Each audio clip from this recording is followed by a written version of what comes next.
Am I audible? Yes, sir. Yes, sir. The screen?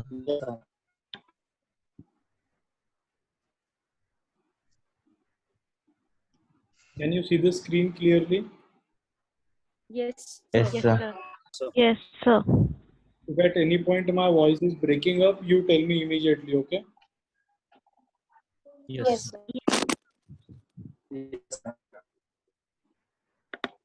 Have you all read cephalometrics? Yes, sir. Yes, sir. yes. Yes, sir. Yes, sir. How many type of analysis are there? Three types. Three types. Three types. Three types. So first thing we will see today what is how do we do cephalometric tracing, and the easiest analysis we will see today, that is Tweed's analysis. It has only 3 angles, okay? And then tomorrow I will be sending you the PDF of Steiner's tomorrow or day after. After that, Downs analysis, okay? So you have to do this cephalometric analysis on the soft copy of a cephalogram which will be provided to you, and then you have to submit the values, scanned values and your tracings on the group, so that Dr. Himija and Dr. Preetham, they will check your assignments and they'll give you the feedback. Okay, understood everyone? Yes, sir. Yes. Yes, sir. So to begin with the tracing of a cephalogram, we need first a standardized cephalogram. Okay. Now the cephalogram should be standardized. That is, it has to be taken in a particular way, and the size of the cephalogram should be same for every patient. Or for the individual patient, if you take multiple cephalogram, like first at the start of treatment, then to evaluate the treatment progress, you take at say 6 months, and then you take at the end of the treatment after 1.5 years. So all these cephalograms should be standardized. Why? Because there should not be any kind of magnification error. Now, if you take one X-ray or cephalogram from say magnified view, that is to keep the X-ray source closer, the X-ray will come out to be magnified. Another cephalogram, you take the X-ray source from a far away distance, the X-ray will be smaller. So all your values will change. Okay. So your value should not change. Whatever change in the value would be there, that should be due to because of the treatment only. So that's why your cephalogram should be standardized. Only then you can make out the difference between two different cephalograms. That is, you are sure whatever changes are there, that is because of the patient, and that is not because of the magnification from the cephalogram of the X-ray or the X-ray source. Then second thing which you need is a tracing table. Now we have tracing tables in the department, but you don't have them at your home. So what you will do is whatever soft copy of the cephalogram would be provided to you, you will project that on your computer screen, and then you will keep the tracing paper on your computer screen and trace the cephalogram. So it is like a tracing table. Then to trace, you need a lead acetate paper. Okay, so it is commonly available in stationaries. So you have to purchase a lead acetate paper or a tracing paper which is smooth on one side and glossy on the smooth or glossy on one side, and a matte finish or rougher surface on the another side. So the smooth surface would be facing towards the X-ray, and the matte finish surface would be facing towards you for you to trace it. Okay. Then how do you trace it? You need a 4H pencil. Then you need other common stationery such as eraser, ruler, protractor, and to fix the cephalogram on the fix the tracing paper on the cephalogram, you either need sellotapes or U pins, so that whenever you are tracing and whenever you are measuring the angles and other values, the tracing paper should not move. Otherwise, your values will change. So this is an example of how a manual tracing of a cephalogram looks like. In that you can see that the cephalogram is placed behind. On top of that, this white, glossy white or matte finish, whitish paper you can see, off-white tracing paper. On top of that tracing paper, we have drawn different angles and landmarks, and we have measured the values. So these are the hard tissue landmarks, different hard tissue landmarks which are present in a cephalogram. You should take a screenshot of this slide for your reference whenever you will do the tracing. For this reference, you need the which point is located where, just for reference. It is not necessary that in your patient it would be located at the same point, but it would be somewhat plus minus 1 or 2 millimeters here and there, but the rest it would, the anatomical structure would be the same. So the next thing is, after hard tissue landmarks, is the reference planes. Okay. Now what are reference planes? The main two reference plane are the one marked in yellow, that is SN plane, and the another marked in red, that is FH plane. Okay. Reference plane means, with whenever you measure something, whenever you have to measure something, like say example, you are measuring a table, then you have to decide whether the table placed in the room is small or big. So you need a reference to compare it to something, right? If you have a reference of say 5 feet, so if your table is 7 feet, then you can say that the table is larger than normal. If your table is only 3 feet in length, then you can say that the table is smaller than normal. So how can you decide smaller or larger? With the help of reference, that is 5 feet. So here the reference is the SN plane. In one Steiner's analysis, in Downs and Tweed's analysis, the reference is the FH plane. So whatever angles and linear values we will measure it with respect to SN plane. If it is larger than SN plane or placed ahead than SN plane, then the difference would be prognathic or retrognathic depending on the values. Okay. Then the other common planes are palatal plane marked in blue, occlusal plane marked in green, and the mandibular plane marked in dark blue. Now the mandibular plane, there are three different mandibular plane for three different analysis. Okay. So for Steiner's, the mandibular plane is different. For Downs, the mandibular plane is different, and for Tweed's, the mandibular plane is different. Okay. So when we will see one by one analysis in the PDF files provided to you, it is mentioned for which analysis what mandibular plane has to be drawn. For example, here the mandibular plane, it is drawn as a tangent to the lower border of mandible. Okay. So this is the mandibular plane for Tweed's. In Downs, it is drawn from gnathon, which is marked here, to menton, which is marked here. Okay. And in Steiner's, the mandibular plane is again drawn from gnathon, this point, to gonion to gnathon, this point. Okay. So there are three different mandibular plane according to three different analysis. So the mandibular plane, you have to draw differently for three different analysis, whereas the SN plane, FH plane, palatal plane, and occlusal plane, you have to draw the same planes in three analysis. Understood? Now the important point to remember here is, the occlusal plane you have to draw such that it should be passing through the molars, premolars, and the incisors. Now if I draw an occlusal plane passing only through the molar, I can draw it like this also.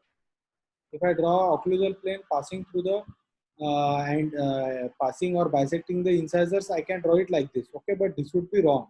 So you have to draw occlusal plane which is passing through complete occlusal surface, that is molars, premolars, and the central incisors. So as I told you, different analysis use different reference planes. So Steiner's analysis uses SN plane as the reference, which is drawn from sella to mesion. Downs analysis uses FH plane as the reference, which is drawn, which is the other form. Sorry, the other name for FH plane is the Frankfurt horizontal plane. So FH is the short form of the Frankfurt horizontal plane. It is drawn from chorion to infraorbital. It is mentioned in detail at the PDF which will be provided to you. Then in the Tweed diagnostic triangle, again FH plane is the reference which is used. That is the Frankfurt horizontal plane. So coming to the Tweed's analysis, it was given in the year 1953. So Tweed's analysis makes use of three planes that intersect to form a diagnostic triangle. So in a triangle there are three lines, right? Like this, this, and this. So this has formed a triangle. Now in Tweed's analysis, there are the three planes which form this triangle. What are they? Frankfurt horizontal plane. This is the Frankfurt horizontal plane. Then this is the mandibular plane, and this is the long axis of the lower incisors. So you have to draw these three planes and they intersect with each other to form a triangle. That's why it is known as Tweed's diagnostic triangle. And these are the three angles which are formed in the triangle. What is the sum of three angles of a triangle? 180. 180. 180 degree. Okay, so you have to keep that in mind while doing Tweed's analysis. See, this is how the triangle is formed. This is the FH plane. It is marked from Porion to the infraorbital. Porion is the, you will see a radiolucent, radio opaque round circle in your cephalogram. At top of that point is marked as, top of that circle is Porion. It is marked by PO. Okay, and then you have to locate the infraorbital ridge. Bottom of that is known as infraorbital. It is marked as OR. You have to join these two lines and then you will get the FH plane. Okay, so the first plane is by FH plane.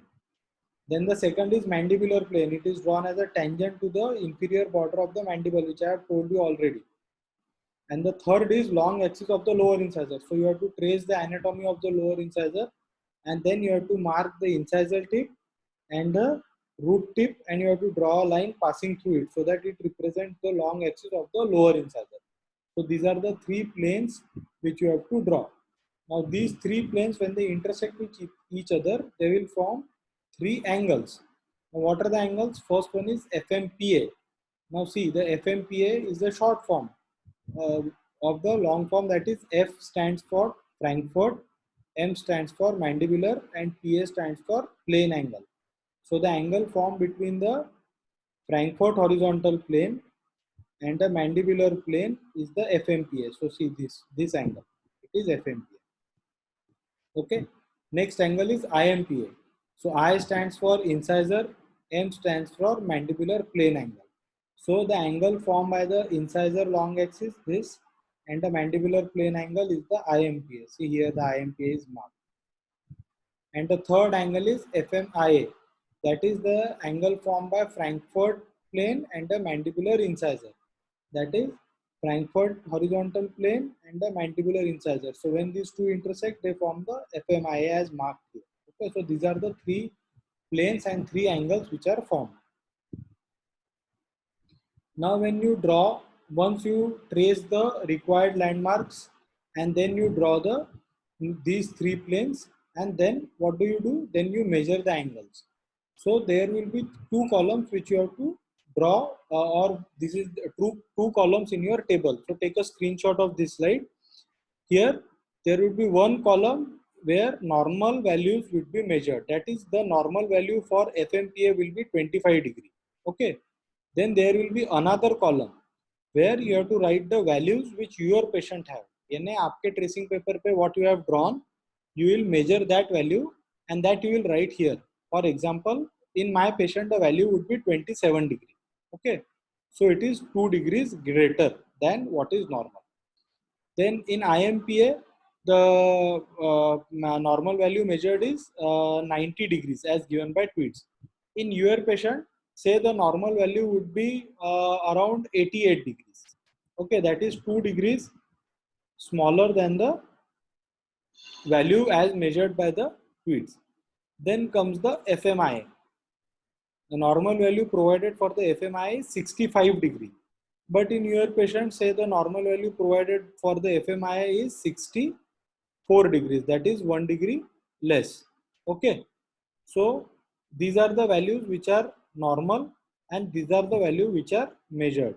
Now how to check whether you have done your tracing and analysis, that is you have measured angles correctly or not.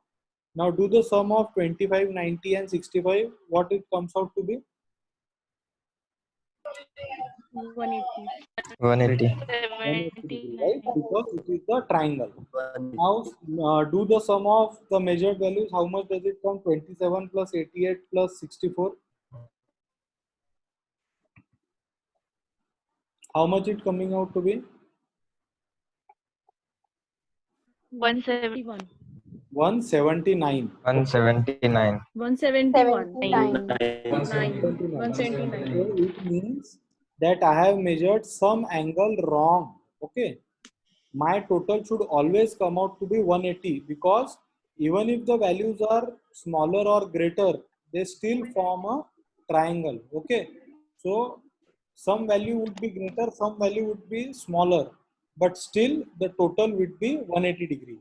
So for example, I assume that I have measured the FMPA wrong. And if I correct this and my value comes out to be 28.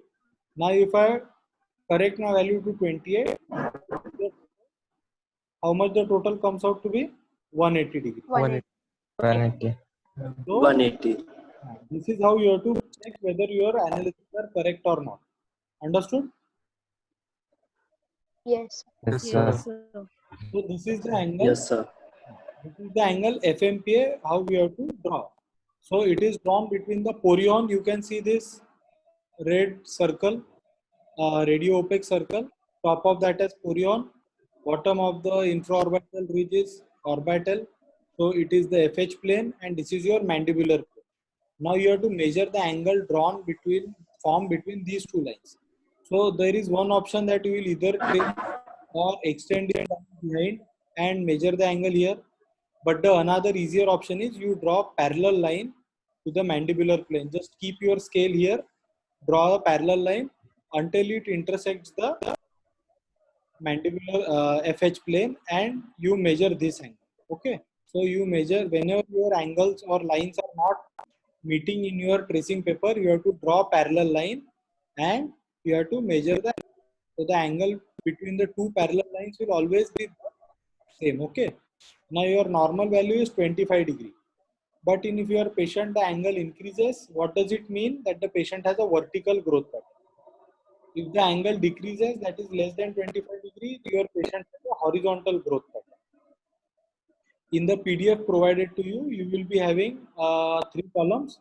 That is the angle which you have to measure, the normal value, and the third one would be the inference. Okay, depending on your angle, greater or smaller, you have to draw the inference. Then comes the IMPA. Am I audible? Yes, sir. Yes, sir. Yes, sir. Sir. Then comes the angle IMPA. As I have told you earlier, IMPA is drawn between the long axis of lower incisor and mandibular plane. If the angle increases, that is more than 90. If my value is more than 90, it means that the incisors are proximated. And if the angle decreases, it means my lower incisors are retroclide. The third and last angle is the FMIA. Okay, normal value is 65 degree. Again, if the angle increases, it means the prognosis is good. And if the angle decreases, it means the prognosis is bad. Understood, everyone? Yes. Yes, sir. Yes, sir. So this is all for the cephalometrics demo and the tweets analysis. So now you have already got the PDF.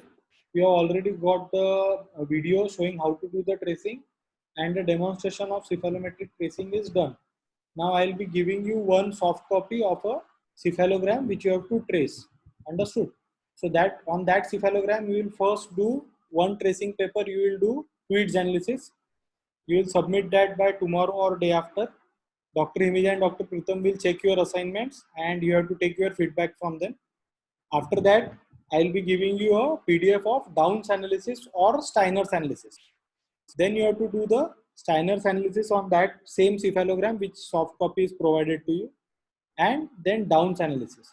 So one cephalogram, you have to do 3 analysis. Understood? Steiner's, Downs and tweets on different tracing papers. And you have to send a scanned copy to us and keep the hard copy with you. After finishing one cephalogram, other 2 cephalograms would be given to you. 2 cephalograms Dr. Himija will give, 2 cephalograms Dr. Pritham will give you on as a soft copy on the group. Okay, you have to remind us that you are done with one cephalogram tracing, you need other 2. So one cephalogram tracing you will do and you will send on the group. Other 4 cephalograms would be provided by you, 2 by Himija and 2 by Pritham. You will trace them and keep them with you as a hard copy in a file. And as and when the college starts, we will submit them. Okay. So you will do total 5 cephalogram tracing. On each cephalogram, you will do 3 analysis. You have to keep a file of this and you have to submit it when the college starts. Understood? Any doubts? No, sir. No, No, sir. sir. Sir. So you have to submit your assignment and ask for feedbacks. Okay. it is not that if you don't ask your questions, you don't ask your difficulties on the group, your no, it is understood that everything is, you are not facing any problems and everything is understood to you. Understood? Yes, sir. Yes, sir. Yes, sir. You have to submit the assignment Yes, and take the feedbacks from Dr. Himija and Dr. Pritam. So ask the questions accordingly.